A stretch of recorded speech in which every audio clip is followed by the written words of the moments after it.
Welcome everybody. It's a great pleasure to welcome you all to the FAD Annual Seminar, and I think I know lots of people, but for those who don't know me, my name is Nick Fox. I'm a clinical neurologist at the Dementia Research Centre and the National Hospital for Neurology, Queen Square in London, and many of the people who will be speaking today are also from there. But I won't introduce everybody who will be speaking, because I'll get them to do that as they go along. Okay, so after all that, I should say that it is it's a great pleasure to be here, but it's also a great shame that I can't speak to people and see people in person, because I feel it's a real personal loss not being able to see you all in person. And I really have always looked forward a lot to catching up with people who I may not have seen for some time, as well as meeting new family members and members of this group, of which I know there are quite a few.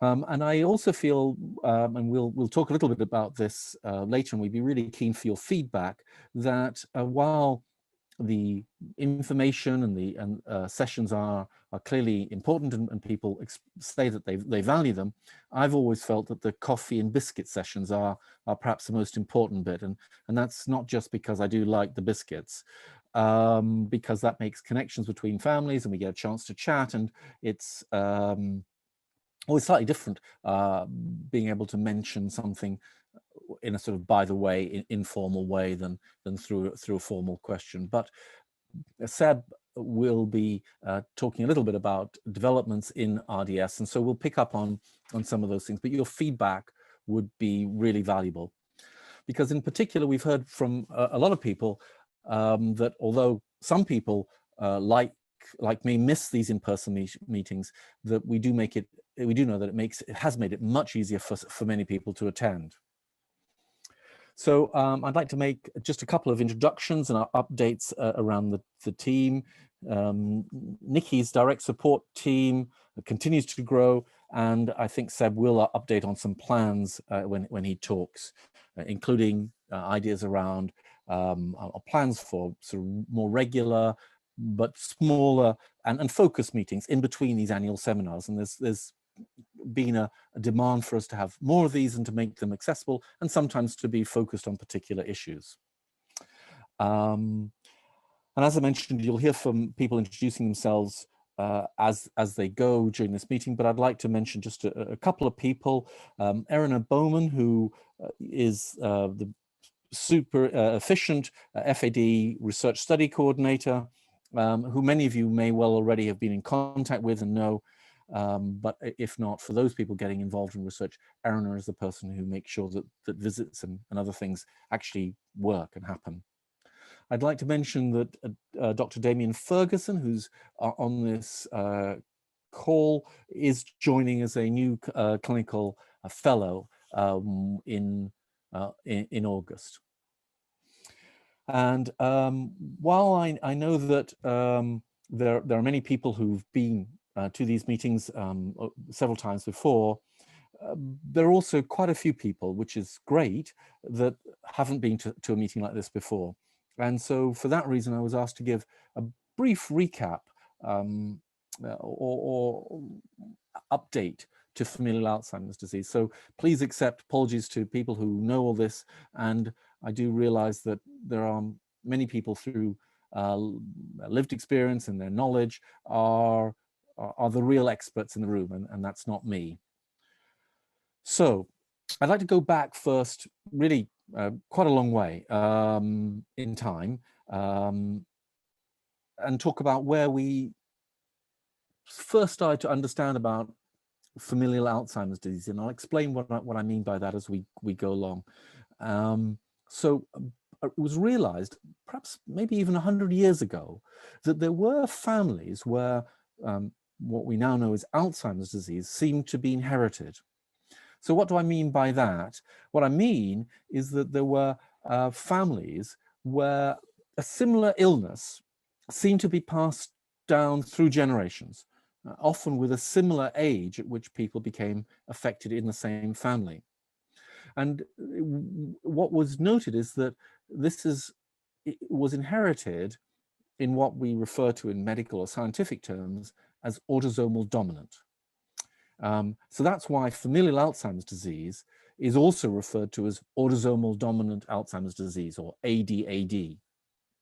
The autosomal bit means it's not sex-linked. So being male or female didn't alter anybody's chance of inheriting the illness. So if you inherited the mutation from a parent, or the error in that gene, that's really what we mean by a mutation. And we've heard a lot more in the press about mutations and variants and how things change with coronavirus, but this is quite different. This is a single change that which would not continually mutate. This was a rare event in these genes. So if you inherited that gene, whether you were male or female, you would have the same chance of becoming affected. And the dominant bit means that if you inherit this faulty gene from a parent, the healthy gene that you inherited from the other parent couldn't compensate. So the faulty gene dominates, or was dominant. And what this means is that if somebody carries a faulty gene, then each of that person's children have a 50%, a 1 in 2 chance of inheriting that gene. Does that mean anybody who inherits that gene will inevitably develop the illness?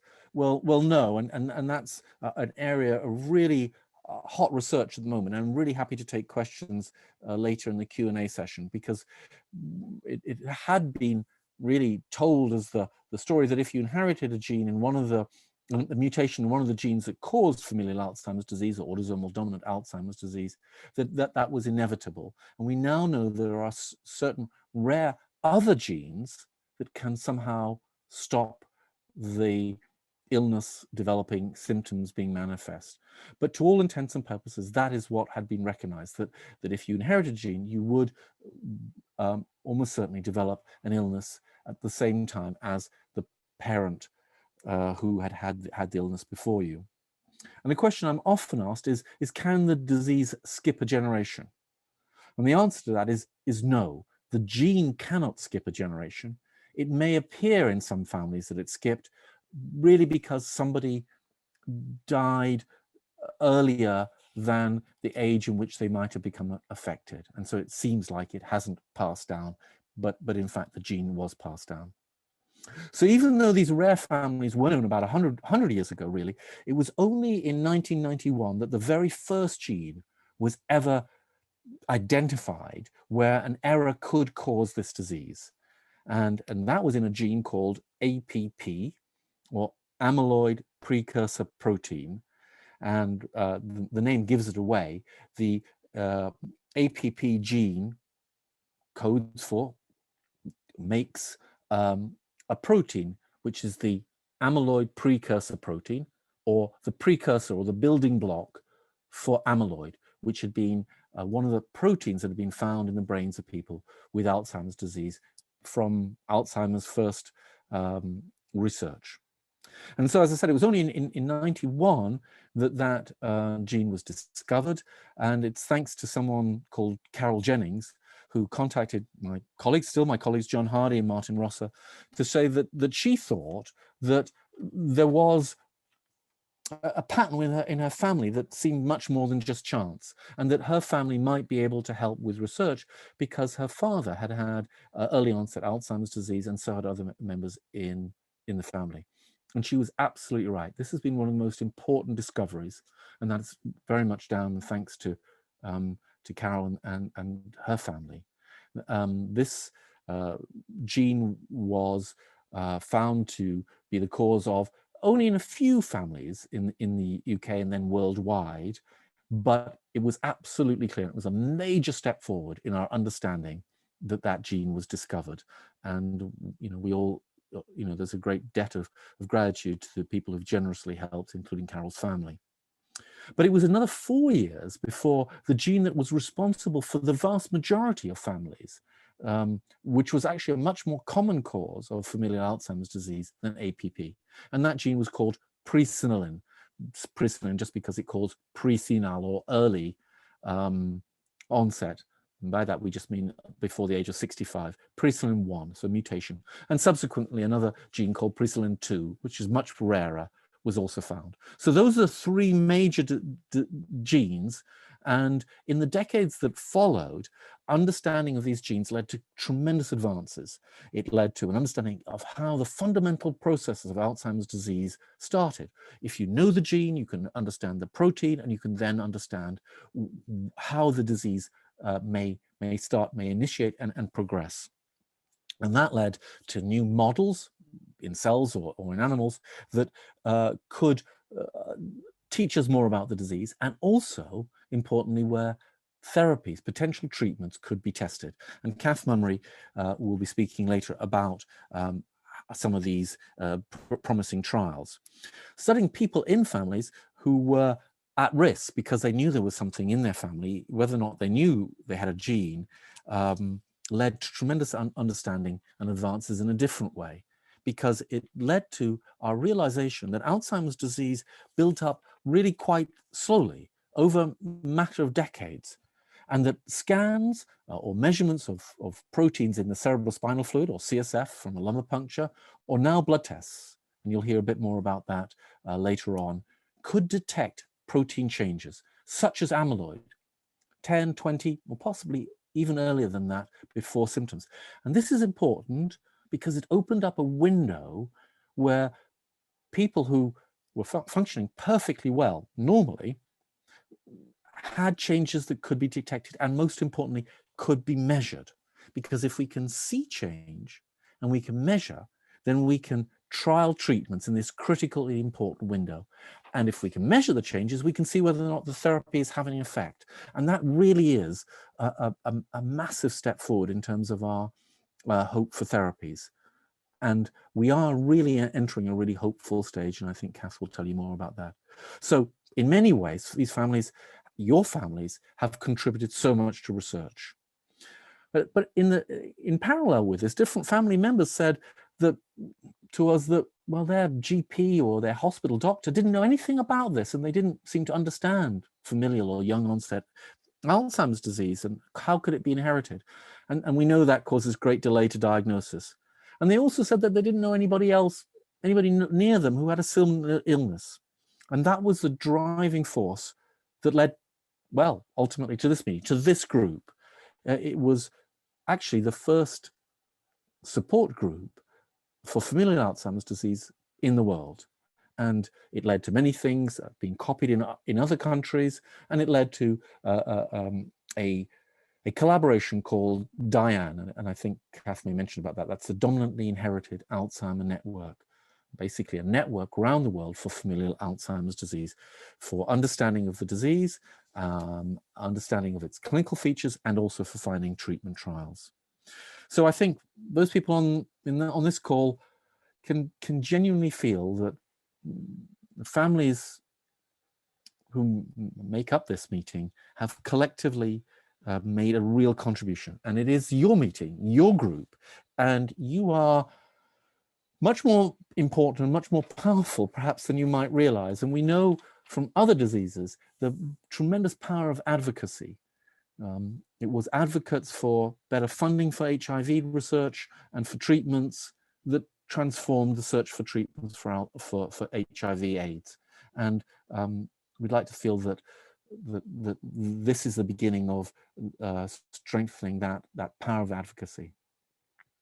So really on that note, I'd like to stop and talk a little bit more, or get more properly, hear a little bit more about the developments in rare dementia support, which everything I've just described has led up to, at least as far as familial Alzheimer's disease. So I'm going to hand over to Seb Crutch, who I think many of you know, and I'll get him to introduce himself.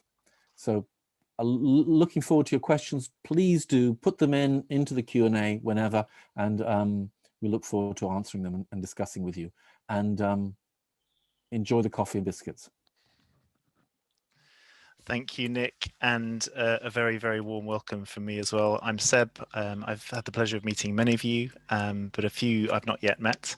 And I suppose that is the reason for me slightly winding back, a bit like Nick did in history, from the original title, which was very much focused on developments in the rare dementia support service, and actually thinking there's a few people who are new to these meetings, and also a few people who have been with us so long that absolutely perhaps some of the changes that have happened over the past few years in the support that we want to be able to offer you together and that you offer each other may not be quite so apparent. So I hope you don't mind me winding a little bit back. I suppose I should start by saying what RDS is and what it aspires to be. So Rare Dementia Support is a UCL-led collaborative service, which aims to try and reach out to and connect anyone living with a young onset, rare or inherited dementia, wherever they are. So we're a sort of amusingly complicated organisation in the sense that some of us work for the university, UCL, some of us work for the NHS, and some of us are more charity based. And we do that slightly awkward dance because of the opportunity it gives us to, for example, get around geographical boundaries. Unlike certain organisations, we don't have to care where people are. Indeed, half the people coming to the RDS website live outside the UK, because there are so few opportunities for people living in similar situations to you, at risk of or living with or caring for someone with a rare dementia, to meet other people, to find people who are in the same boat, and to get the kind of tailored and different support that generic dementia services and organisations sometimes struggle to offer. So I suppose essentially the message is I feel we're stronger together. And so we encourage people to join up to RDS. I think many of you have. I think that's how you got the information about today's meeting, but would encourage you to encourage others within your family and friends to join up as well. Because that's how we can just in an efficient, easy way let you know about types of support that are available to you. Obviously, lots of you are linked into the clinics, seeing fantastic people like Nick and Kath and Antoinette through the NHS. And lots of you will also have taken part in research studies as well.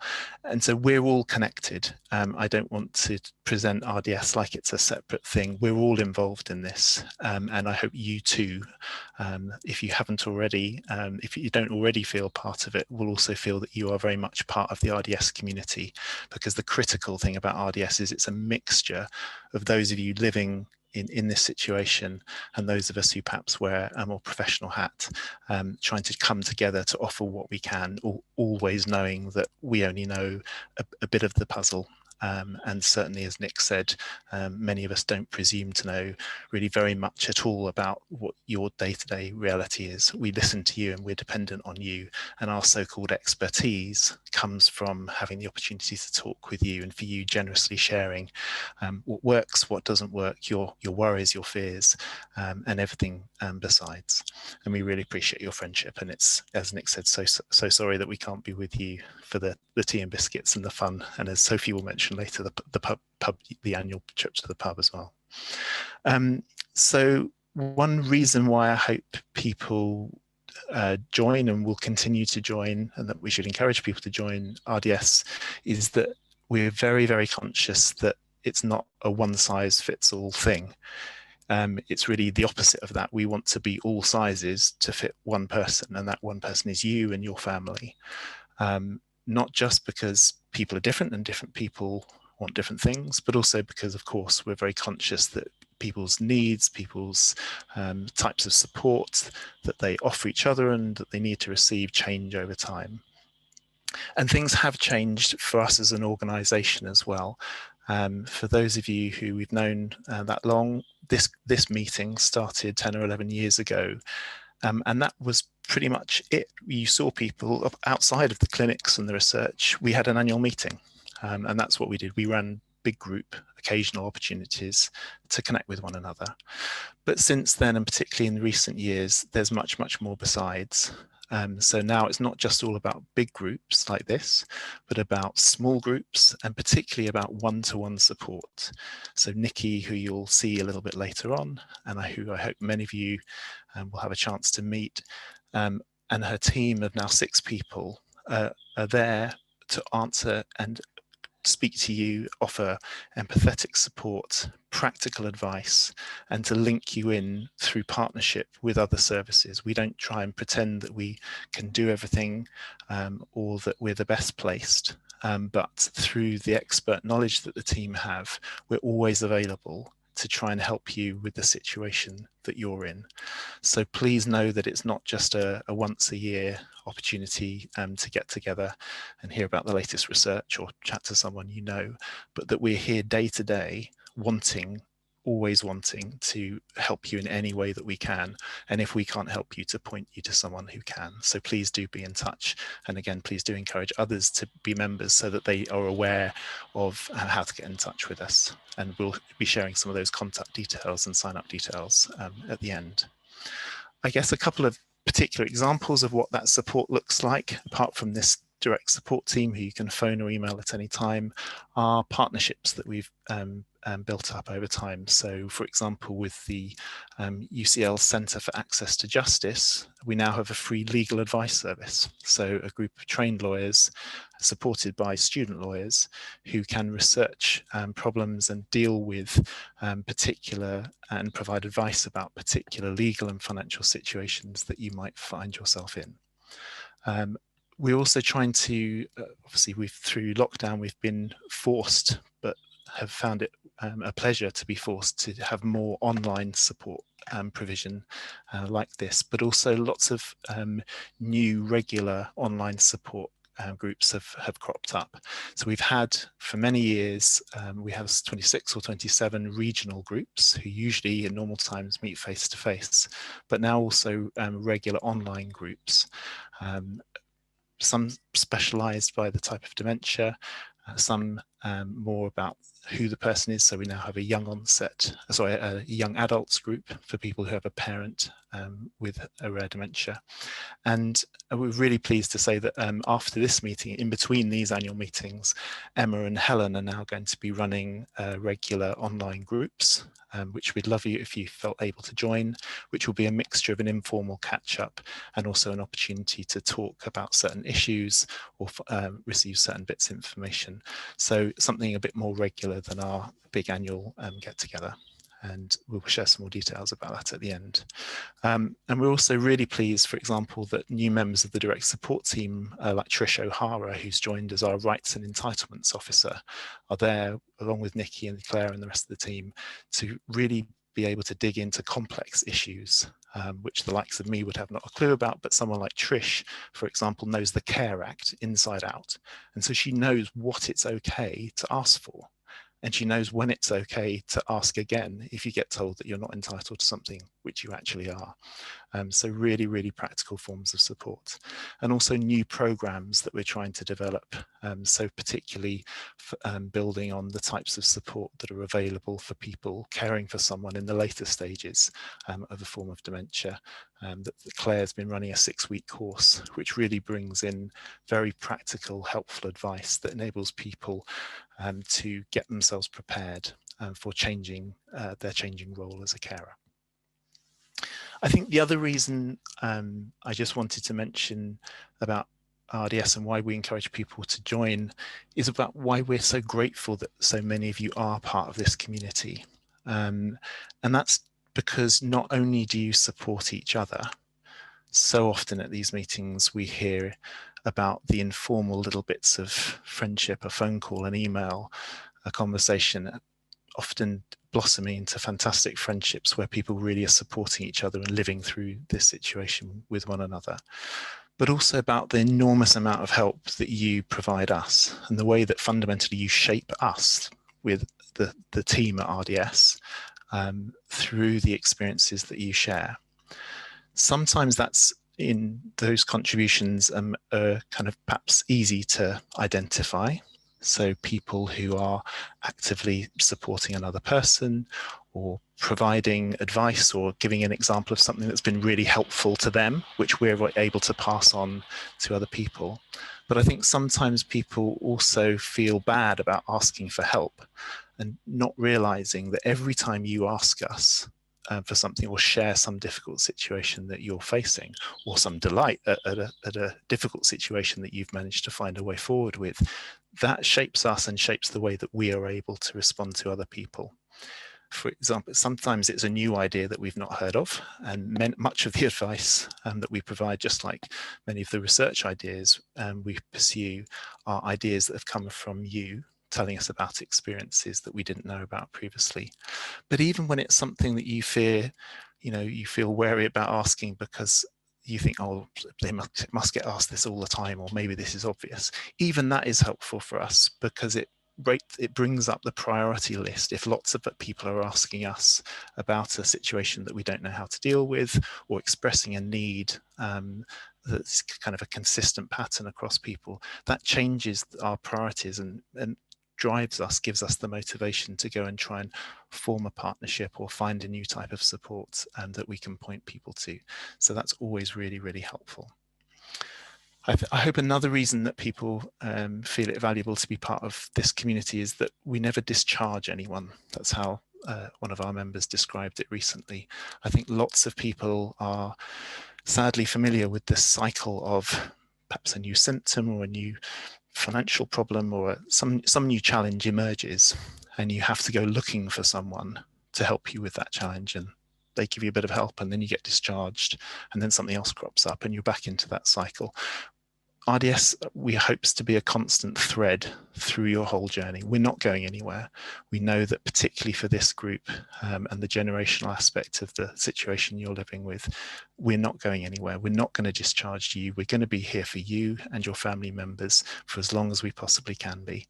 And I hope that sense of continuity, which stretches from supporting people who are perhaps just becoming aware that this is an issue in their families, right through to people caring for loved ones in the later stages of dementia or who've been bereaved themselves. I hope that broad scope of the support that we want to provide gives some sense of encouragement and that we're here for you. I'd also just finally like to talk about the people who aren't in this meeting. And I don't just mean the people who couldn't join today because they're at work or because they're busy caring for someone, or gosh, hopefully in the future busy doing things like going on holiday again, but the kind of people, your friends, your family members, perhaps extended family members who can't engage, can't even begin to encompass yet what it is that they're living with or might be living with. We know there are lots of people, cousins, maybe siblings, other family members who, unlike you, have decided not to confront this huge challenge that they're facing. And again, I just want to encourage you that we are here for people whenever we're needed, or whenever they choose that it's the right time for them. People will never have missed out. We will never, if someone comes to us later, once they've got symptoms or later in their living with dementia, we are always here trying to provide you with the right support at the right time, tailored around you, rather than that there's some program that you might have missed the beginning of. So for those of you who are engaged in conversation with family members in the future, and you're trying to encourage people to talk about the situation more, if we can be of help in that, then we're only too pleased to. But I hope the fact that we're here is a reassurance. So I'll finish now. I apologize if I've been beyond the research talks, if I've sounded a bit Californian, but we do, use the word holistic cautiously because some people have bad associations with it, but we do want to hear about every aspect of your experience and your needs, and we want to evolve and grow a service which can meet every part of that. So thanks very much for your time, and I'll hand back to Nick. Thank you very much, Seb, and encourage people again to put questions or comments into the Q&A about anything that Seb or anybody else mentions. And I'd just like to echo his, the tremendous value of the lived experience of families who really are, you really are experts. So it's a great pleasure to hand over now to my close colleague, Kath Mummery. She's in the office next door to mine, and she's going to talk about clinical trials and latest developments, and it really is an exciting time, and it's something, a passion both Kath and I share. So over to you, Kath. Thank you, Nick, and if only all Californians were like Seb. That would be fabulous. It's lovely to be here. I just wish we could all see each other. So I'm really looking forward to the next time already. Not that I'm wishing my life away, but it's great to be able to talk to you just briefly about trials. Okay, so hopefully you're able to see my slides now. Basically, I want to give you an update about what's happening. Nick is absolutely right. It's a really exciting time in trials at the moment, and in trials in familial Alzheimer's disease, there's a huge amount happening. And we've been through a really extraordinary year, obviously. Some of us have had an absolutely appalling time. It's been challenging for everyone. What's amazing and what I'm really proud of is that the team that have been doing clinical trials haven't stopped. They've worked harder than ever.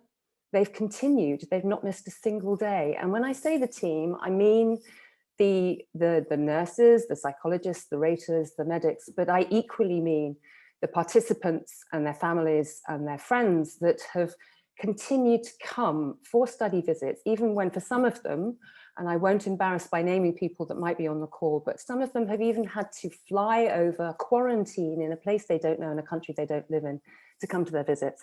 So I want to say a huge thank you to everyone that's been involved in those studies, whether it's the staff, whether it's the volunteers, whether it's the participants and their families. It's really been incredible. So I want to just put things in context for you. I've got 10 minutes to talk about this, and there's a lot to talk about. So I'm not going to talk about everything, but please, please, please contact the trials team if you have any questions, or put things in the Q&A just now, and we'll do our best to answer. So this chart is essentially a chart of all of the drugs that are in development in Alzheimer's disease right now. This came off the press this morning, so it's very up to date. And there's a lot going on, which is terrific. It's also very exciting that there are a lot of different methods that are being used. So if I just get my laser pointer out, if you look up here, there are lots of different targets. It used to just be amyloid, that's the major protein that becomes abnormal in Alzheimer's disease, that was targeted with drugs. But now it's not just amyloid, it's also tau, which we know is significant in the pathology as a secondary pathology. And many other mechanisms are now being looked at. And in my view, the more we look at, the more likely we are to get a portfolio of treatments that make a difference. The other thing to look at is if you see the pie chart is mainly green and purple, and that's 80% of the drugs that are being looked at the moment are trying to change the course of the disease. And that's hugely important. We do want symptom treatments, of course, to help with people's symptoms, but we want to change the course of this disease. We want to prevent the symptom onset, and if it is an onset, then we want to slow it right down. So I think we're in a healthy place from the point of view of drug development, and that this is improving over time. As I said, the main therapy for a long time was using immunotherapy, antibodies that are produced outside the body synthetically, to try and treat or remove amyloid, which is what we think is causing or at least initiating the disease. And a number of these drugs have been in development for a number of years. These, as I say, are injected. They then enter the central nervous system, and they bind to one of several different types of amyloid, try and remove it or clear it, and therefore decrease the amyloid load and decrease the progression of the disease. A couple of these have fallen by the wayside because studies have shown that they didn't show any benefit clinically. But you can see that there are a number that continue in phase 2 and phase 3 studies. So these are big studies trying to show the effectiveness of each one of these drugs against placebo, against a non-drug. Nick mentioned the Diane TU platform. So this is the dominantly inherited Alzheimer's network trials unit. And this platform, I was shocked when I got this slide out the other day and realized how long it's been going on for. So this started and is a collaboration, international collaboration, led by Randy Bateman in Washington University. Nick helped to organize that way back when, over a decade ago, I think, Nick. And the first two treatments that we tried in the Diane treatment trial were solanezumab, one of these immunotherapies that I just mentioned, and gantenerumab. And individuals were on this study for a minimum of 4 years. And some of the people on that study I know are on this call. So thank you again for all of your commitment to this study, which was incredible and hugely valuable. And that study then finished at the end of 2019.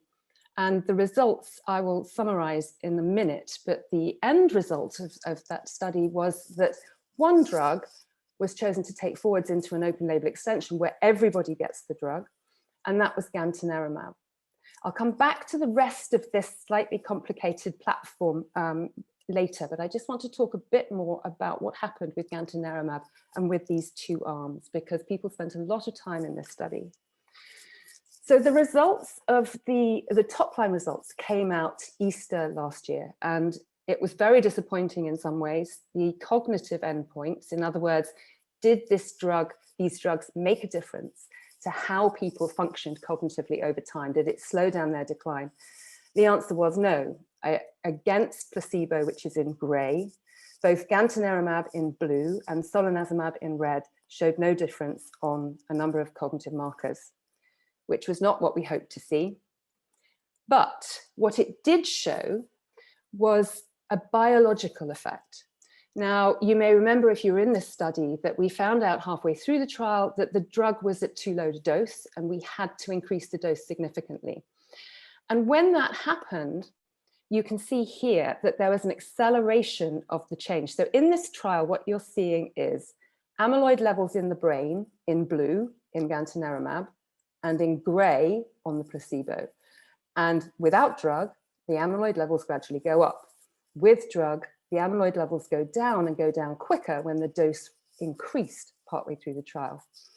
And I hope you can see this chart on the right. I'm not sure if you've got people in the way, but in addition to it showing amyloid decrease, it showed changes downstream. So changes in the level of neurodegeneration, a decrease in a marker called neurofilament, which means that there's less neurodegeneration over time with the drug, and a decrease in the amount of tau, so less accumulation of tau, which builds up after the amyloid.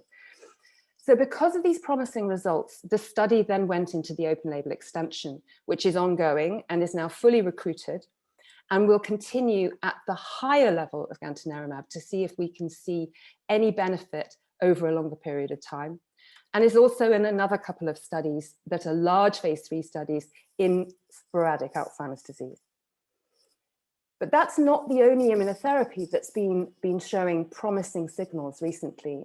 So there's a very complex story around aducanumab, which I will tell you over a cup of tea and a biscuit later. But effectively, it was initially thought to be ineffective. It was stopped. 2 studies that were very large and been ongoing for a number, about 18 months, were then stopped. And then it was found that the futility analysis showed that it was ineffective, was probably invalid for a number of reasons. And so they analyzed all the data that they had. And in brief, 1 study was positive, 1 study was negative. Both studies again showed this reduction in amyloid in the brain. Both studies showed some downstream effect on these markers of buildup of tau and neurodegeneration. And the positive study, so 1 study, showed significant cognitive change. The other study didn't. And on the back of that, and on further analysis that went over some period of time, the FDA, the regulatory body in the US that approves drugs, agreed with Biogen, the company that made aducanumab, that they should submit this drug to see if they can get a license for approval. And that decision comes in a very few days. So it is just possible that we may have some drug that is actually approved for use in Alzheimer's disease that tries to change the course of the disease, which would be the first time that we ever had that.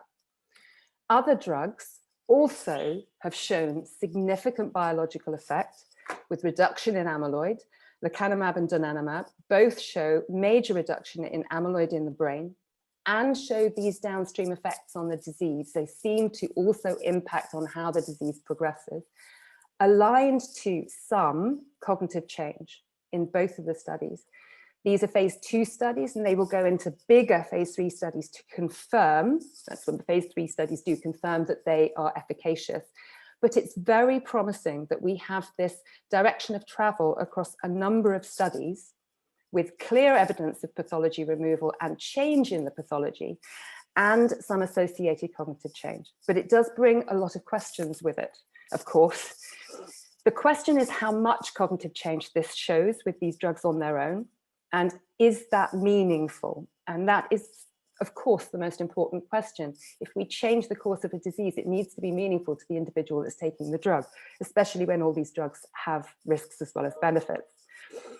It may well be that this drug needs to be given, or an anti-amyloid drug needs to be given very early in the course of the disease. And Nick was talking before about needing to be able to see change, perhaps before people have symptoms, so that we can start the treatments early. And it may be that we need to give the drugs in combination, but it's really encouraging that we are now having this convergence of change across these studies. If we did give a drug in combination, what sort of therapy might we think about? Well, another area of focus is treatments that target tau, which is the second protein that becomes abnormal in amyloid, slightly later than in Alzheimer's, slightly later than amyloid. And there are an increasing number of drugs that are trying to reduce tau accumulation or clear tau by a number of mechanisms. So this may be by reducing tau aggregation. It may be by immunotherapy. And this is, again, the dominant route that people are using with Alzheimer's disease. In amyloid, it was dominant. In tau, it's dominant. I just want you to notice one of these drugs, which is E2184, catchy name down here.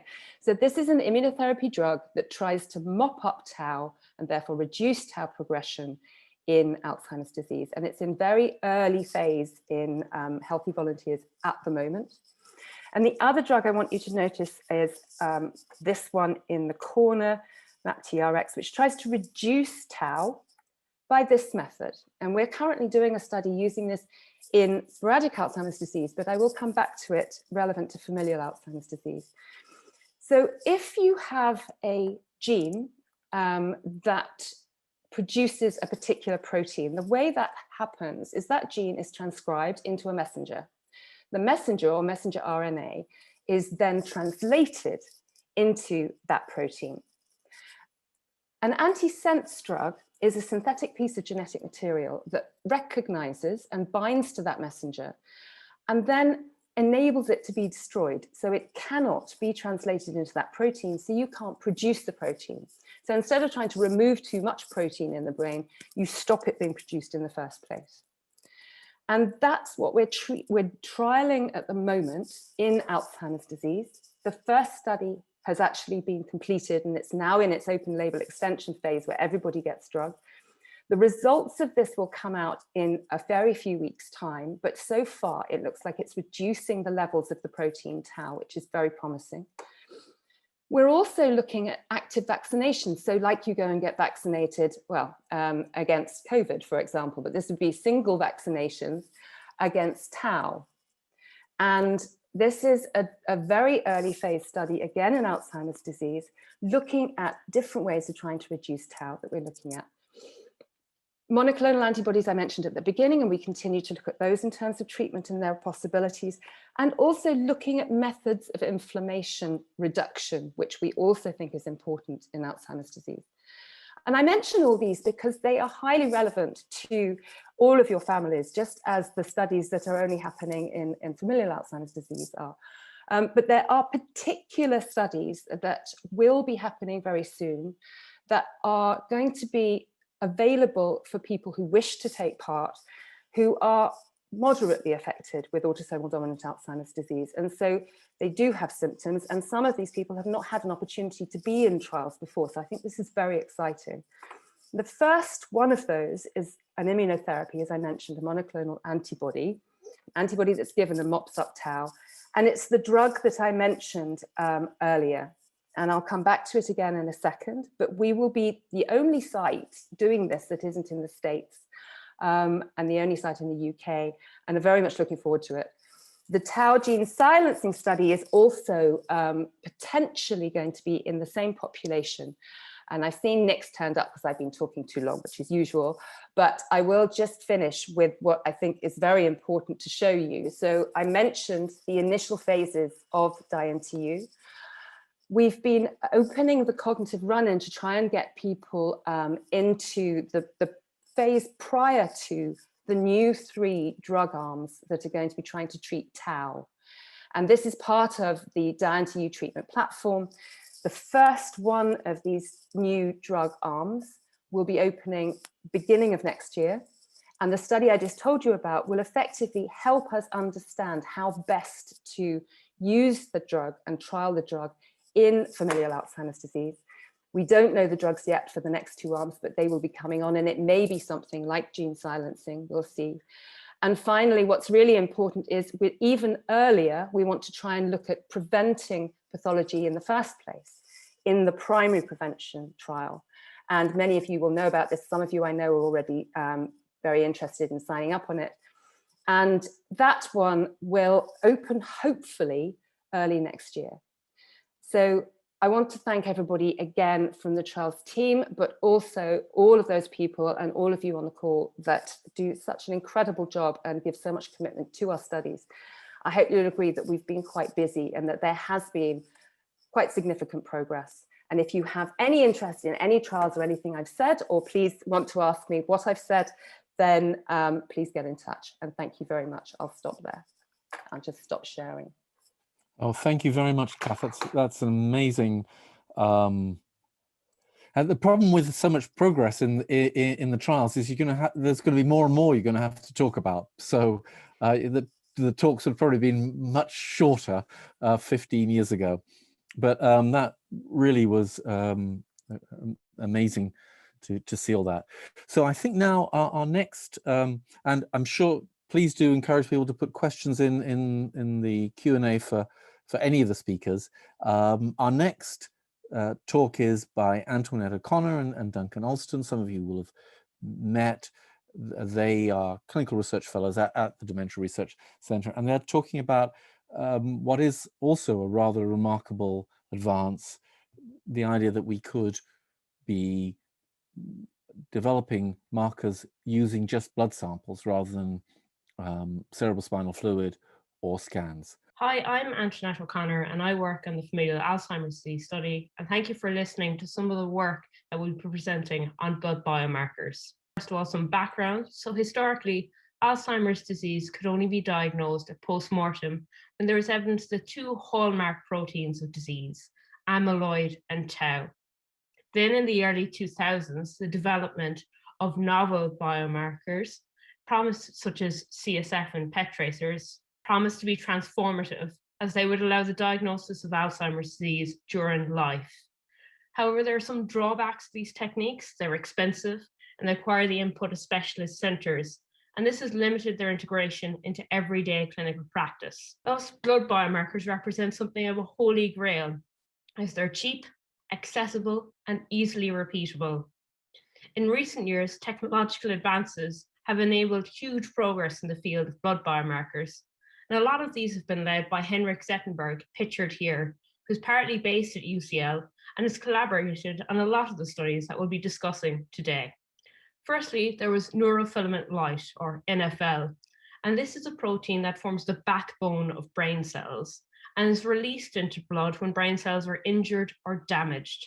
And in this study, led by Phil Weston, neurofilament light was found to be significantly increased in pre-symptomatic and symptomatic familial Alzheimer's disease, suggesting that this protein in blood could be used as a diagnostic measure.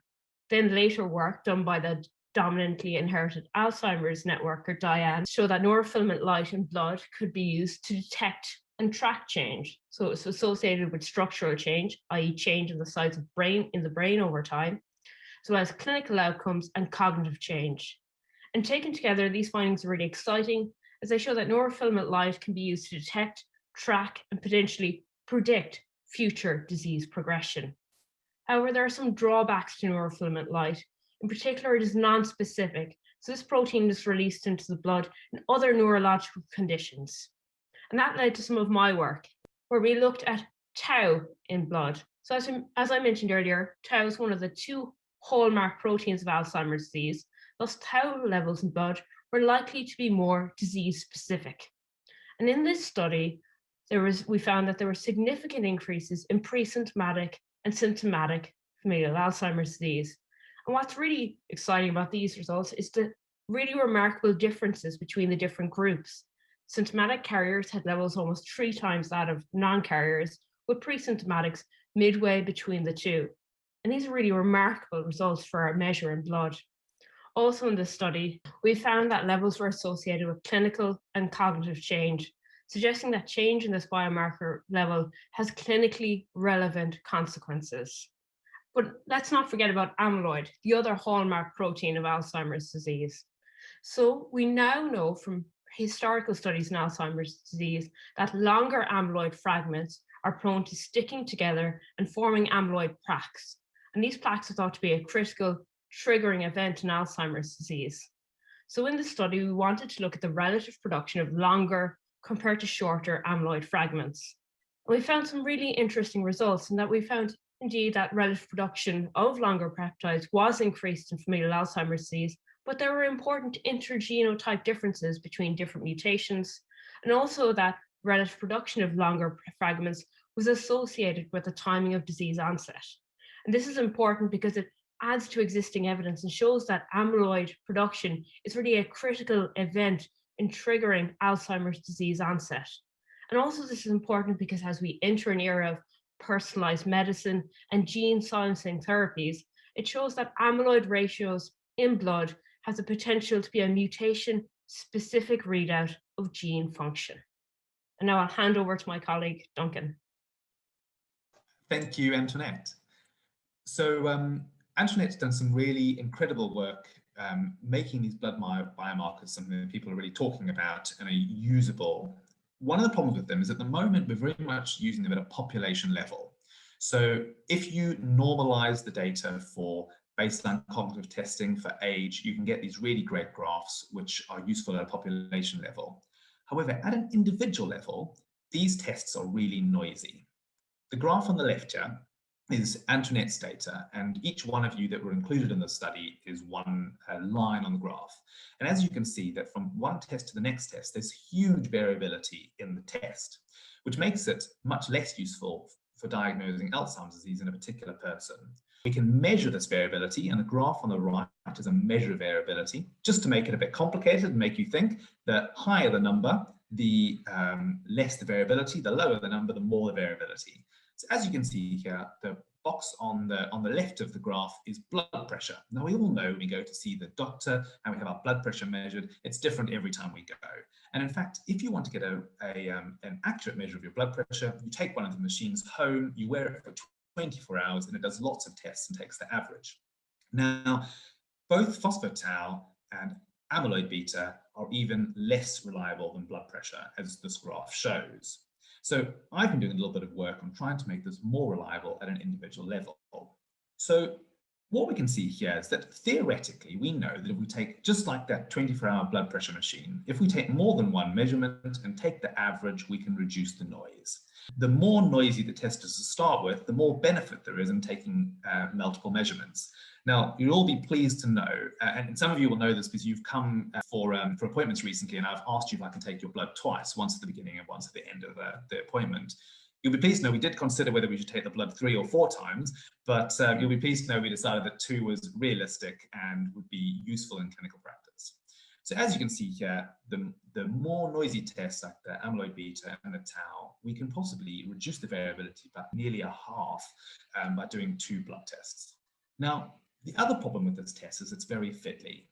The amyloid beta is very sticky. It sticks to the plastic in the blood tube. It breaks down because of the enzymes in the blood. And we know that if we delay it being processed in the lab, so from taking the blood to processing in the lab, if that takes more than 2 hours, we reduce the amount of amyloid beta in that sample by 5%. And if we take 6 hours, it reduces by 10%. Now, you might say, well, 6 hours sounds like a long time, but realistically, by the time we take the blood, we get to the lab technician's having their lunch break, they come back, it sits on the bench for a little bit, they've got someone else's sample to process first. 6 hours can pass very easily. So we've been doing a bit of work on how can we reduce these handling errors and make this test less fiddly. We're trying this very exciting new bit of technology made by a Japanese bioengineering firm called a Novaplex card. This is a really cool bit of kit. It takes 1 drop of blood and it then separates it. So it acts a bit like that centrifuge that we have in the laboratory. It separates the blood into its component parts and dries the plasma on a little card at the bottom. And this it does in a couple of minutes. So you can see how this massively reduces that handling time. At the moment, we're using this on some of your samples by taking a drop of blood from the blood tube. But if we're getting good results, we may ask you in the future whether any of you would give us, just in addition to your blood test, just a single drop of blood from a finger prick test. And you can imagine how incredible this would be if we could, instead of doing a lumbar puncture or an amyloid PET scan, we could diagnose Alzheimer's disease just from a finger prick of blood. But the really important thing to say here is that none of this is possible without all of you. You are all donating your time, your patience with us taking multiple blood tests and research appointments, and donating your samples for us to do these tests with. So a huge thank you to all of you for making this research possible. Thank you. Great. Well, that's it is really things that we wouldn't have dreamt possible even a few years ago. So lots of developments there that run alongside the trials that Kath talked about. And of course, those things go hand in hand, because if you're having trials, you need more monitoring.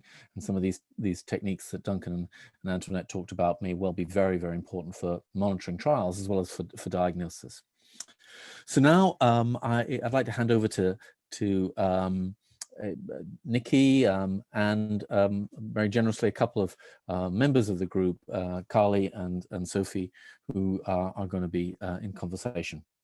Good afternoon. I'm delighted to be here this afternoon with Sophie and Carly, and they're here to share their experience with you. So welcome to you both. Oh, yeah. Can you tell us a little bit about anybody that's new watching today, a little bit about your backgrounds and your affiliation with Rare Dementia Support? So I have a familial Alzheimer's disease mutation. I've been tested and I've definitely got it. It was several years before that I came to a Rare Dementia Support Group meeting and fell in love with it. Fell in love with finding people who are like me and who understand and have the same feelings as me and thoughts as me. And out of that, real genuine friendships have been formed, which I'm really thankful for. Yeah, my mum and my family have a mutation in the AP gene. I'm just going through my counselling at the moment to find out my status, but I don't yet know. But yeah, so my nan was diagnosed at 47, my mum was 50, my auntie was 50, and I believe my uncle's showing symptoms now. And yeah, FAD, it was kind of the same thing, same as Sophie really. Kind of got involved, got shown or told about it, and there was just no going back once I met everyone. It was like I'd found a big family like mine. That's really lovely to hear, and I know that it's been described as the tribe before, and after sort of being at the meetings I can really sort of understand that bonding, which it is so lovely to see sort of in your situations. Now, you've both been involved in research at the Dementia Research Centre. Could you tell us a little bit about that today, please?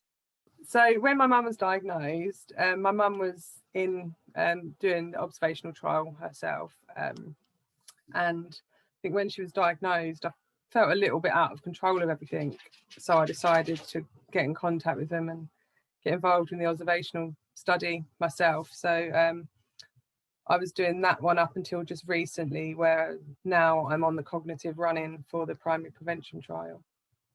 For me, my cousins were all doing the research, and I hated them talking about it because I didn't want to think about anything Alzheimer's at the time.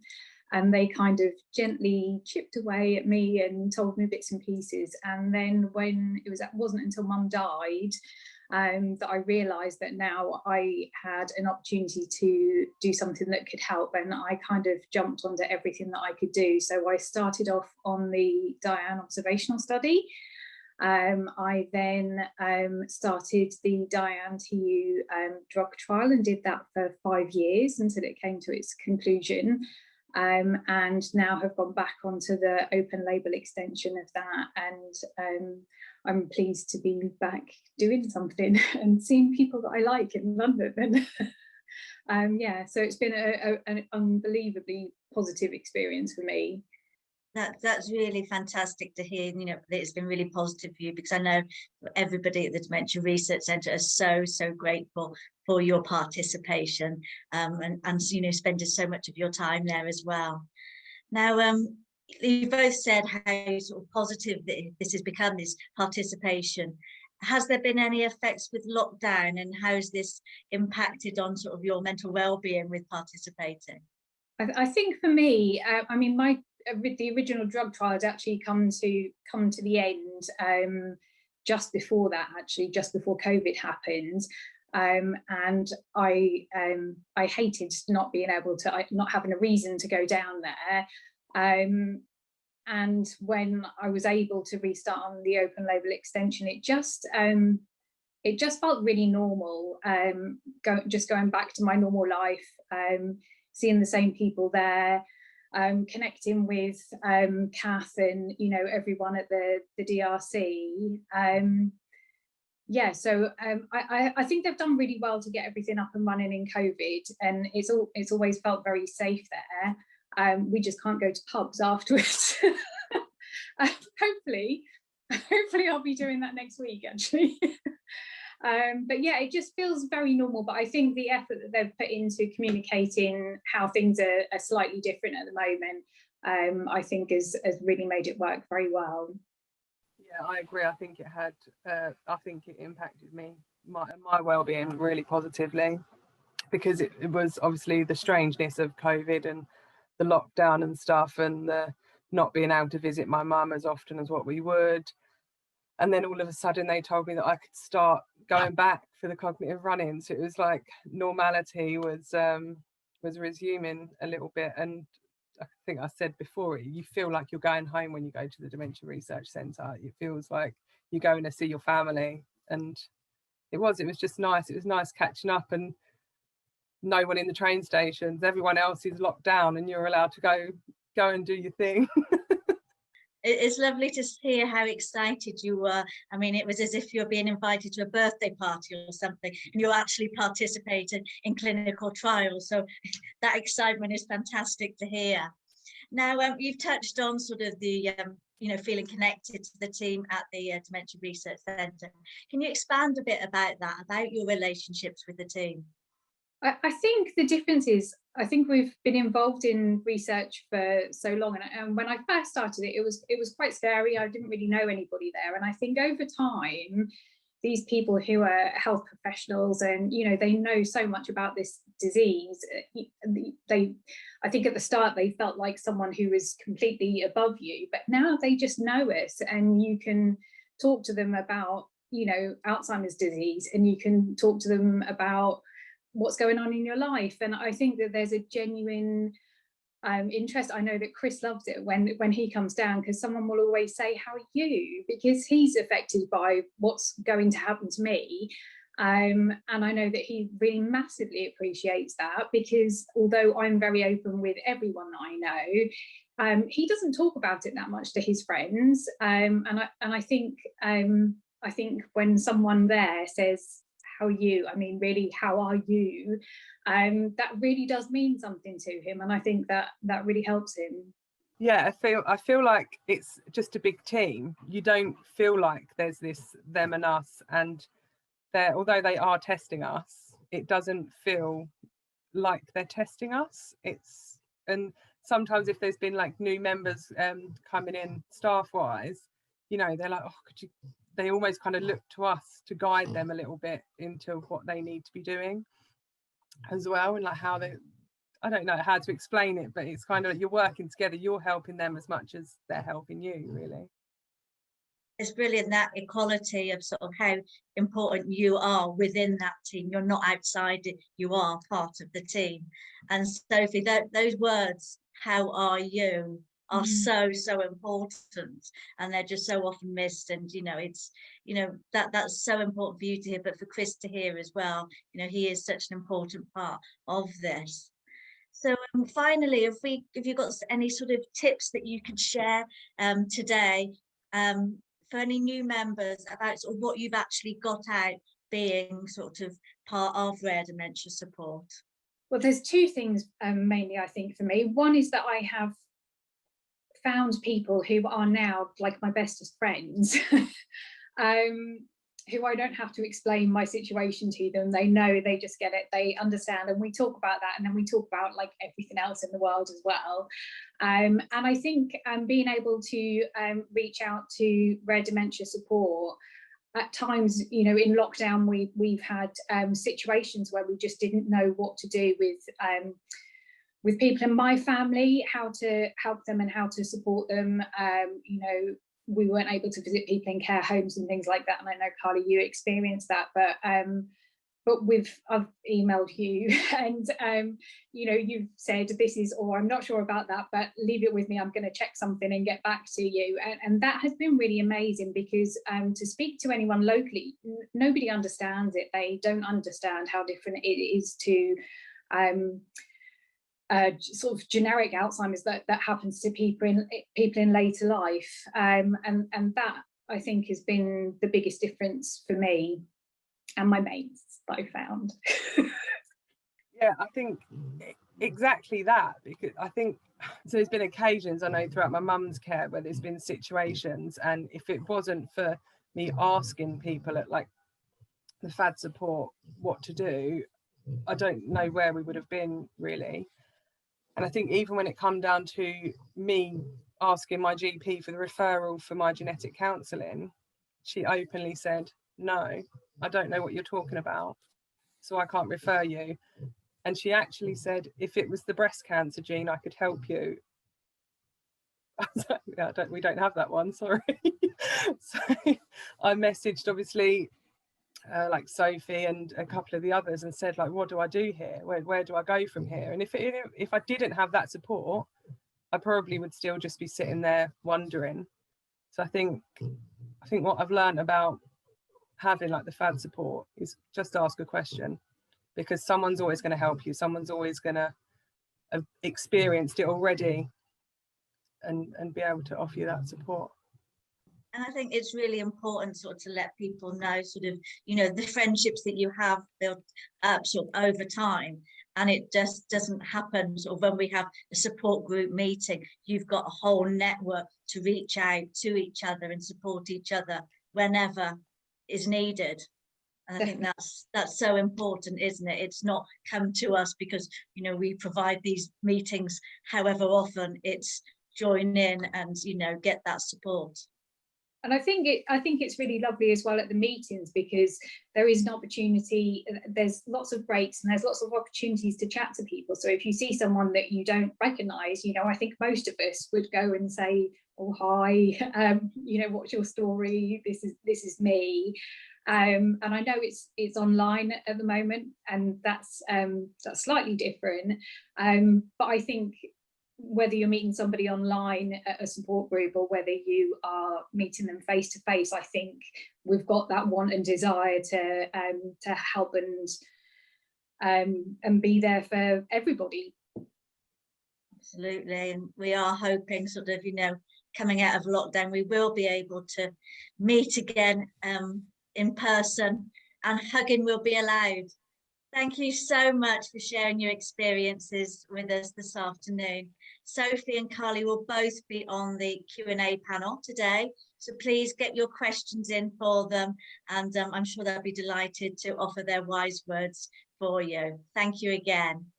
Well, thank you very much, Nikki, Carly, and Sophie. So I think we now have the Q&A session. I think, Seb, you're going to chair that, and people are looking at questions in the Q&A. Please do put them in there. Absolutely. So if I could welcome all the speakers back to the panel, if you want to turn on your cameras so that you're poised and ready to answer people's questions and maybe ask questions of each other as well. That's allowed too. So thank you very much. Yeah, please do continue to put questions in the Q&A box. It might be that you had a question that occurred to you while you were listening to someone.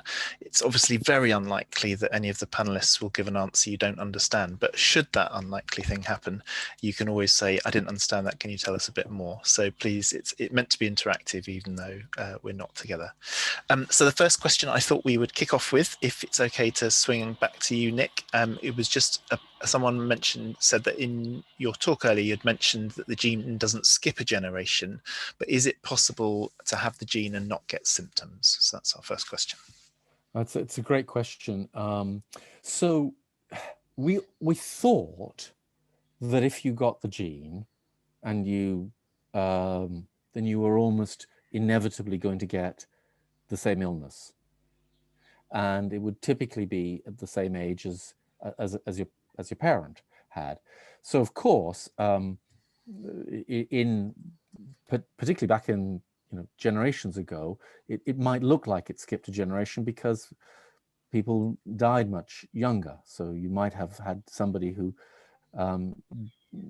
if the disease and the illness in terms of symptoms happened when you were about 60, if that person had died earlier, they might not have shown any signs, and people thought, oh, well, that generation, it didn't happen. So I think that's how it looked like in the past. But the question of could you still have the gene, not get any symptoms, that our view has changed recently. So there've been reports of occasionally people seeming to have the gene and not get any symptoms. And those first reports came out, one thought, well, maybe something had gone wrong, the tests hadn't been done right, we didn't know. But now that we've got so much better in terms of tests of checking whether or not people have amyloid in their brain, whether they've got amyloid in their blood, as Duncan and Antoinette said, it was, and better genetic tests, there've been a very small number of cases where people clearly have had the gene and have stayed well 20, 30 years after the illness in the family. And there've been a couple of those cases and people didn't know why. And really excitingly, it started to recognize that there are alterations in other genes that people might have also inherited, normal alterations that could mean that it sort of mitigated or stopped the gene from showing itself. Now, I have to say those are rare, but they're definite now. They aren't just oh, well, maybe people got mixed up. Thank you, really helpful. Anybody else want to come in on that? No, that's fine. Great. The next question was around genetic testing, if that's okay. So people were asking, can you tell us more about the process of genetic testing? I think that probably means not just the actual genetic test itself, but the build up to it, how the decision-making process worked. And I think, Carly, you also mentioned about counselling in relation to that. So if anyone would like to come in on that topic, Kath, maybe would you like to start on that one in terms of what people can expect?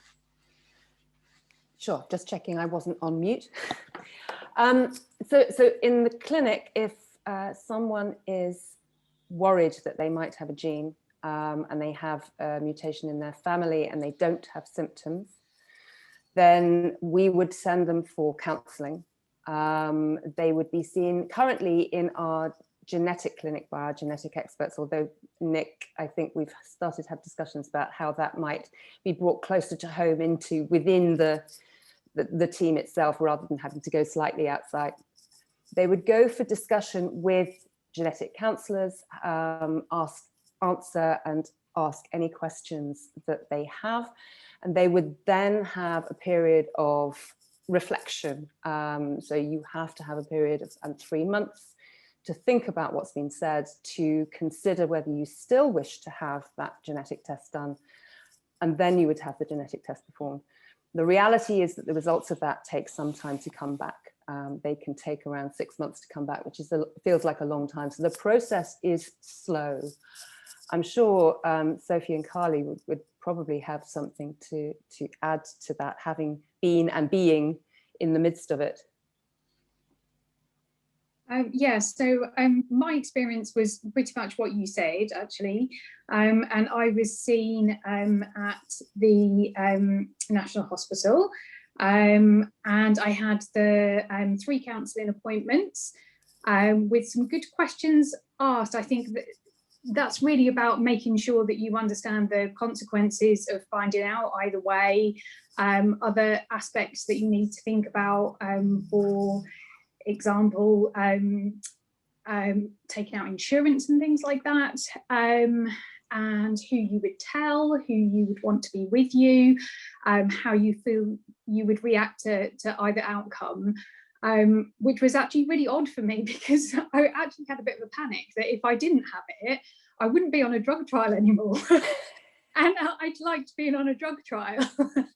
And they were really, really good. And I made the stupid decision that I wanted to get my results on my own with my husband outside, and then get him in so I could have a moment to compose my thoughts and my feelings about it before worrying about him.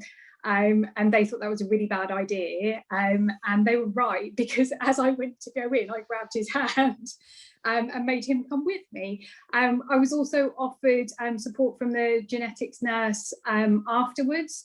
I didn't take it up because I got the result that I was expecting, but it was really nice that you are followed up on.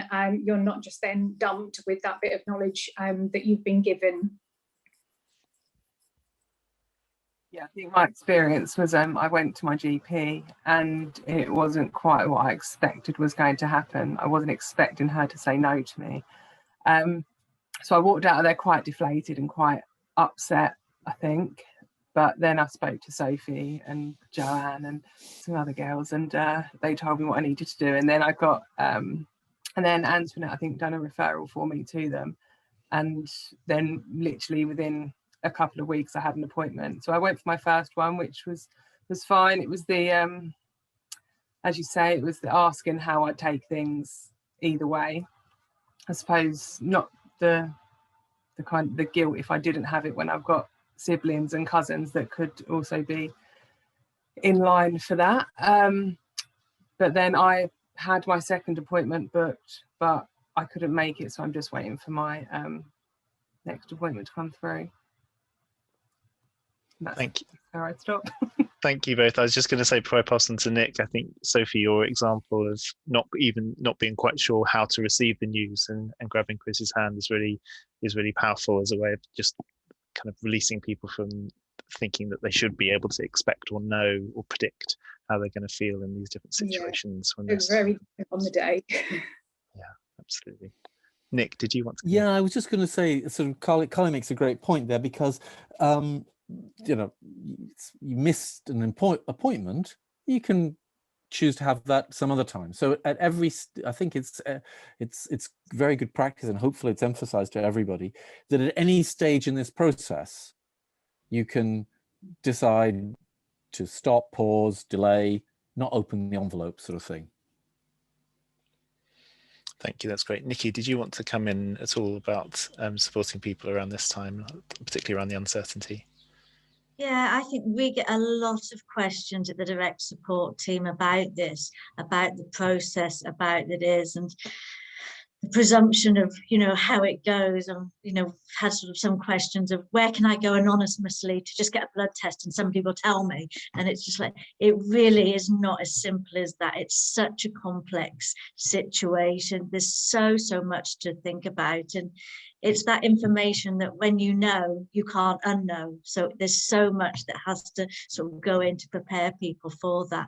So we really sort of try on our side sort of to prepare people for what they've got to be pre-prepared for, if you know what I mean. So the ball starts rolling with us when they do start sort of having those thoughts of going forward and getting this. And it's great that we are very much linked with the clinical and research team to sort of put them in that direction. You know, it was really nice to hear then from Sophie that she was offered that support afterwards, because we've also heard from places in different parts of the country where they have been given that bombshell news and no support offered afterwards. And that's very difficult for people to be left in that situation. Yeah, absolutely. Very much on this theme, one question that's just come in is about the consequences of a positive test. So the question is asking, what are the consequences of a positive test beyond the weight of the knowledge? And I think that's a great expression. You mentioned insurance, Sophie. What are the sorts of implications for the future that you might not have considered? So I was quite lucky. Familial Alzheimer's disease cannot exclude you from getting life insurance and critical illness insurance. And I had done all of those things before, a long time beforehand. But one thing that I did do before I got my genetic test results was to take out life and critical illness cover for my daughter. Because one of the questions that is asked is, do you have a parent that was diagnosed with a form of dementia under the age of, it used to be 50, and I think now it's 55. And my daughter could take out her insurance and say no to that question because I hadn't had my genetic test results, I hadn't become symptomatic. So that was one of the things that was really important for me to do beforehand. Thank you.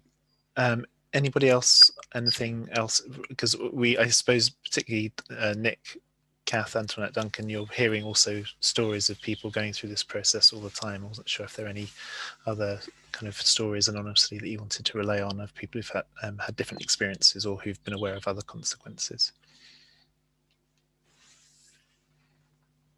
I think what Nick has said, that, you know, you may start out thinking you really want to have the test, and you know, it doesn't have to be a fixed process. Just because you start it doesn't mean you have to finish it. And it may be a case of, you know, you started and you are going to finish it, but maybe it's not the right time in your life, and it can be very open-ended. I think it's important to, you know, it's a big decision, and I've seen people that have been very happy that they've got their test results, and I've seen people who wish they didn't embark on that. So I think it's a decision that needs to be taken carefully, and one shouldn't feel just because you've started it, you need to finish it. Yeah, I was just, I've been around a lot less time than anyone else in this panel, but just the few people I've spoken to, I think, you know, saying, you know, anything else apart from the weight of that knowledge, I don't think anyone should underestimate the weight of that knowledge once you have it. And I think Anthony's quite right. You know, there's no need to do it. I mean, I've met some people who've you know, only, you know, just turned the age where they're able to do it and they're keen to know. But actually, as you say, there's no need to know straight away. You can wait if you want to. This is a huge topic, and of course, I think one of the questions that I think people often need to ask themselves is, you know, being sure why they're doing it and what that would change. But just a quick question going back to the insurance thing. There is a moratorium, which means that insurance companies are not meant to, I think I've got this right, please anybody correct me, they're not meant to ask you about your genetic status.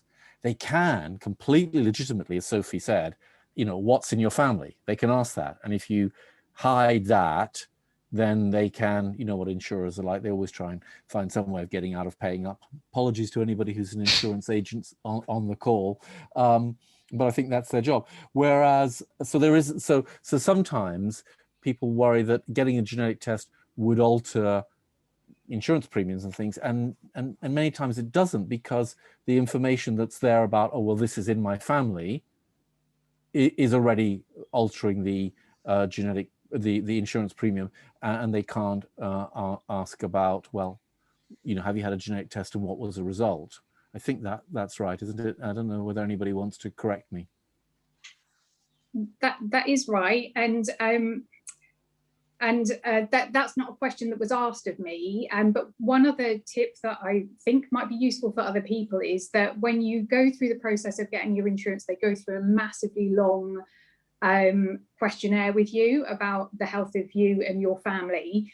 I also had to disclose to them that I was on a drug trial because that wouldn't be covered. I also got a transcript of the whole conversation, so that if they came back and queried when I or Chris needed to claim for it, I had a record of everything that I'd stated, and it was in there that I had a 50-50 chance. That, like I say, that wasn't a question that they asked, but I just wanted to have that backup of the conversation that we'd had in case they decided that they were going to try and not pay out. But I'm a little bit OCD about these things. Sounds very wise. Great, thank you. Just to try and cover in the time we have left a number of the questions that we've got left, I thought we might quickly return to a couple of the medical and trials related questions. So perhaps coming to Kath first, one of the questions is about gantenerumab and whether that's close to being approved. And then I thought we'd come back to Nick just to talk a little bit more. There's interest in the rare cases that you were talking about earlier on, Nick, and people just wondering whether, and these rare cases who don't develop symptoms happen particularly in one genetic mutation. So Kath, you could tell us first a bit about gantenerumab. Sure. Gantenerumab's been around for a very long time. The first study started in 2010, so 11 years ago. And the first studies were done in a very low dose, 125, 250 milligrams. It's now, that was negative, both biologically and cognitively. So they upped the dose to 1200 milligrams, which is a huge increase. And that's where you saw the positive changes I was mentioning in the study that Sophie was in. And the time from now to approval has never been quick with trials. It's quicker now than it used to be. But the reality is that it's now in 3-year registration studies, and those are the studies that confirm that the drug works or doesn't work, in addition to the open label extension that Sophie's in. That 3-year study will take more like 5 years to complete, and then it will be analysed. If it works, it will then go for approval, and that process takes a minimum of 12 months, usually more like 2 years. And that will be in the States, and then it will go to NICE for approval in the UK. So the short answer is to your question, is it close? No, I'm sorry. We're trying to accelerate the process for all of these drugs at the moment, but right now it does take a long time. Thank you so much, that's great. And Nick, coming back to you just about those rare cases. Yeah, absolutely. So no, it's not a particular, so not even a particular mutation. There have been cases described in APP and in Prislin-1. I'm not sure about Prislin-2, but that's much rarer. And there've been, and in several different mutations. And as I mentioned, the first few cases, there was a bit of, well, you know, is this really right? And the most remarkably well-documented cases from what people may have heard of is what's called the Colombian kindred. This is probably the largest single, very extended family in the world with a Prislin-1 mutation in Colombia. And this individual who has the gene, it was tested multiple times, has had scans, and they are clearly not just well, but they haven't got amyloid, you know, they haven't got things building up in the same way and causing symptoms. Of course, all of this has to be put in context, not to really put a dampener on that. Is even if you don't have a gene mutation, the whole population has about a 1 in 5 chance of getting Alzheimer's disease if you live into your 80s. So actually, when you're 20 or 30 years beyond the age of onset in your family, I think you can be saying that actually you're now like the rest of the world in terms of risk of Alzheimer's disease. Because when you really out that number of decades beyond, we've always known that things that we didn't realize, we don't know why in a family one individual will have an onset at 50 and then another individual in the same family will have an onset at 60. Why is that? And it must be, well, it's probably a mixture of things, but it's increasingly clear that genetic influences of other genes can play a part. Great, thank you. Kind of intentionally swinging around a little bit between the research, support and learning aspects of the conversation, I wondered if we can now tackle another question that's come in. Perhaps Nikki, you'd like to start on this one, which is about whether you have any tips for navigating the care system as someone who is gene positive. And I guess within that, there may be examples of financial, legal, and other types of support or considerations people might like to make. But yeah, tips for navigating the care system. Yeah, I think it's very difficult because it's such a fragmented system and there's such a postcode lottery out there, which we see all the time at the direct support team. It's very, very important that when somebody, is needing some support and needing to find out what the information about, which is going to help them, is to speak either sort of to the direct support team here, speak to the Alzheimer's Society, the Carer Centre, or what the local commissioning of that support is locally, because commissioning of services really depends on different areas. So in some areas, the big pot of money will go to one organisation, whereas in others, it'll be really sort of distributed within sort of a small sort of partnership of groups of people. It's really important that you are known to the social services, and that means whether somebody needs any support or they just need to be assessed to get that benchmark of what their needs are at the moment and what that's going to be in the future. Carers' needs are as important as the person that's got that diagnosis, because if the carer can't look after themselves or is struggling with their own sort of mental health and burnout, they're really going to struggle looking after the person that's got the diagnosis. So it's really important that people are assessed in sort of their own sort of separate ways. Having a familiar Alzheimer's disease and young onset Alzheimer's disease, is affecting people at a younger age, which makes it even more complicated. We've got a really fantastic legal arm to our service now. So sort of Michael and his team at the legal service, they really are very helpful with looking at sort of, rights and entitlements, about leaving work, about what benefits that people can get, and, being able sort of to give them that extra power behind when the social services or the DWP say no to you, and actually appealing that. We hear so often that people get knocked back when they're, trying to get really what's rightfully theirs. So we have got a fantastic service which can help with that. But it is very much, although there are general entitlements people are entitled to, the criteria of this is a very, very personal. So what somebody would get in one area doesn't mean they're going to get that in a different area, and people's circumstances really dictate on that. So we're more than happy to help with anybody's situations, especially if they're struggling with this. Thank you, that's really helpful. And I think particularly when we have these sorts of meetings, it's often that you hear two people talking over the coffee and biscuits Nick was mentioning, and they both tried to get the same type of support in pretty similar situations, and one's been told yes and one's been told no.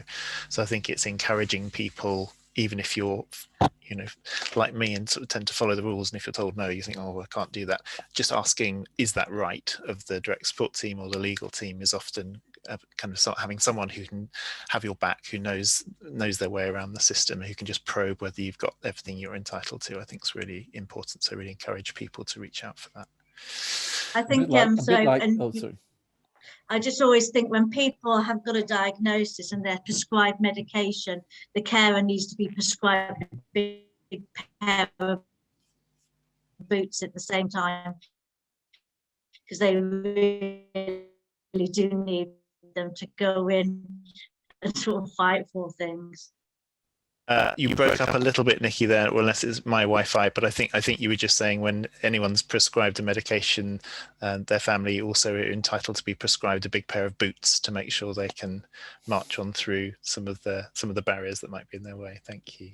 And Nick, I think you were going to comment as well. Yeah, I was just thinking about Carly's amazing statement about how your point, Seb, about the two people will go with the same question to somewhere in the medical or the social care system, and they may get different answer. I love the thought that while you couldn't get you wouldn't get a gene test for Priestlin 1 or APP, but we've got these breast cancer tests. We can offer those to you instead. You know, sorry we haven't got these today, but how about one of these? Great. Thank you. As we draw towards the end of our session, I was just going to take one more question, which was about families living with FAD, and whether we found all of the families. So are we kind of all present and correct, or are there families out there who we don't know about yet? And also whether FAD affects everyone the same way. So maybe, I don't know whether Antoinette, Duncan, Kath, Nick, you'd like to come in on that first of all, about have we found all the families? I'll take the easy one. I certainly haven't found all the families. There's definitely still people we see in clinic who are making new diagnoses of new families, and even then, I don't think we've even found all the people in the families we've got that are probably interested in taking part in research. So this has actually been a big driver that Helen and myself are starting to do a bit of work on, trying to expand to our current families. And I think, maybe I shouldn't speak to this. I think Nick's been speaking to some genetics teams around the country as well to try and spread the net. But maybe I'll let you talk about that. Yeah, I'll speak briefly. A shocking thing that we did, this is quite a few years ago, we looked at where in the country gene tests where genetic diagnoses were made.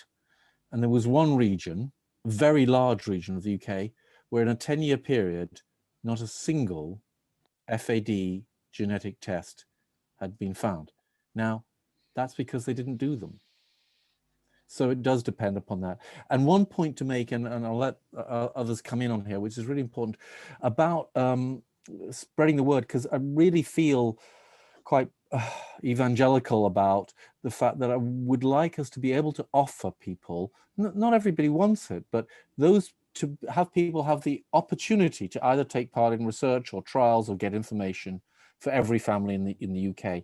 We are somewhat limited in that we are not allowed to contact people. You know, if you say, oh, I don't know, cousin Joe would be really keen to take part, we can't contact them unless we have their permission.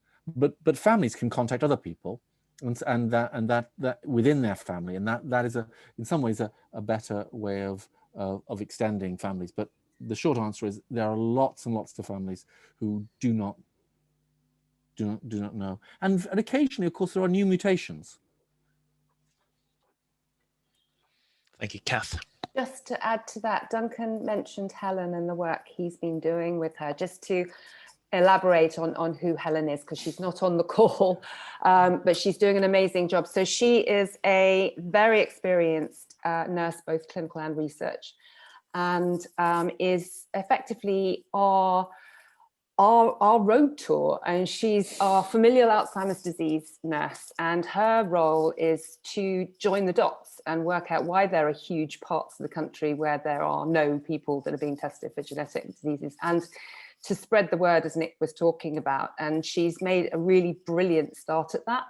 And it would be great if we can have the help of our families to build on what she's doing with her and with us, and make sure that we do actually have a representative from every family, as is Nick and my vision, in our family, which is this one, as Carly was saying before. So that's pretty much all.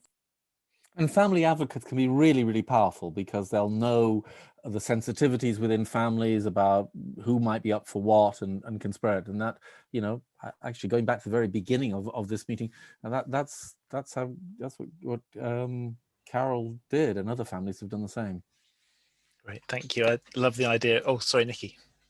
Yeah, I've actually been surprised at the direct support team of the lack of knowledge out there in some parts of the country of it being possible genetic connection there. You know, we have calls all the time from people, and you know, people are sort of wondering why the coincidence in their family of, you know, mum, sister, brother, and several cousins, and no mention from any health professionals involved in their care that this actually isn't a coincidence, but a possible genetic mutation in there. So it has been surprising for us to find that out.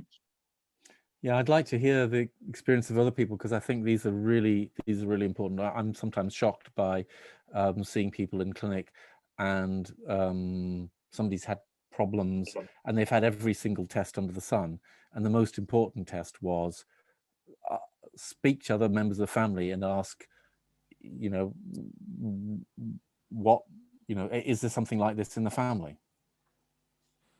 Yeah. Well, thank you all ever so much. Before I hand back to Nick to close the meeting, I have one reminder which I had to give, which was that after Nick's closed the meeting, it's not quite closed. There's a short video from our friends at the National Brain Appeal, just talking about fundraising and support and ways you might like to get involved. And that prompts me to think that while we've got Sophie here, I hope it's not, I'm not embarrassing you, Sophie, but you've been very active in spreading the word, which we, Nick and Kath were just talking about. And I know you've got various walking adventures and public speaking events coming up. I just wondered if you'd like to say anything about what you're doing, just as an example, just because it's so inspiring for the rest of us.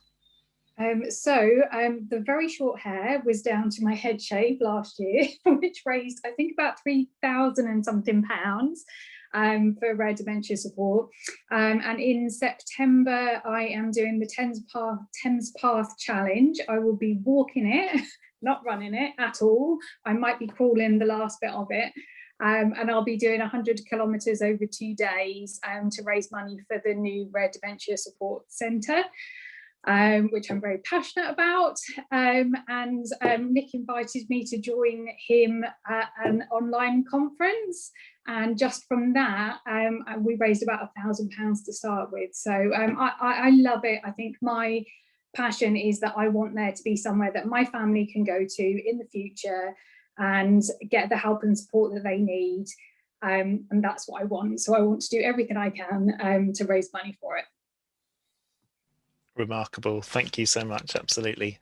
And yeah, I'm constantly looking for ways to enroll Professor Fox in really kind of life-alteringly difficult physical challenges. I think so, I'm pretty sure Sophie's invited him on the walk. So if you want to send vibes of general kind of guilt for participation his way, then that's great.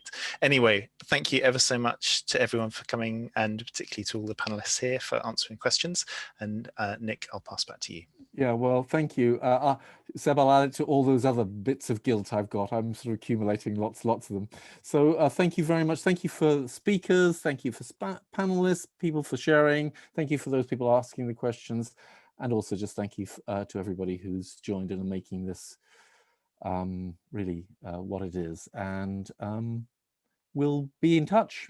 Please do feedback. Yes, that's the other thing. Please feedback. These are meant to be your meetings. It feels, it's harder for them to feel like your meeting when we're doing them remote in the same way, but they should be. You need to shape them and change them. And we, I think, can offer different varieties, as Seb was saying, of these sort of meetings, and it doesn't have to be one size fits all. So thank you very much, and hope to see you sometime soon. Bye-bye. Hello, my name is Eva Tate, and I'm the Major Appeals Manager and Manager of the Rare Dementia Support Fund, held by the charity the National Brain Appeal. The National Brain Appeal raises money as the dedicated charity for the National Hospital for Neurology and Neurosurgery and UCL Queen's Square Institute of Neurology. The National Brain Appeal raises funds for Rare Dementia Support's 2,000 members to help individuals living with rare and early onset forms of dementia, their families, friends, and healthcare professionals. And we also hold several other funds for FTD and dementia research. The funding helps not only the support group meetings in London, but also the regional support groups, admin and support staff, and all other associated expenses, including the new online support groups. When things return to normal, there are travel and accommodation bursaries available to help members attend the meetings.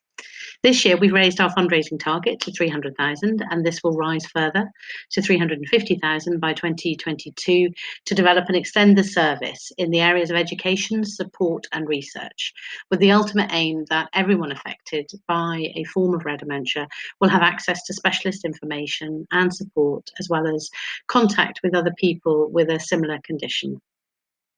We apply for grants from grant-making trusts, foundations and livery companies, and have a wonderful group of supporters, some of whom are here today, who fundraise for us in an amazing variety of ways. We would love it if you would like to sign up to our RDS fundraising newsletter to hear more of these stories and receive news of how we can support this community.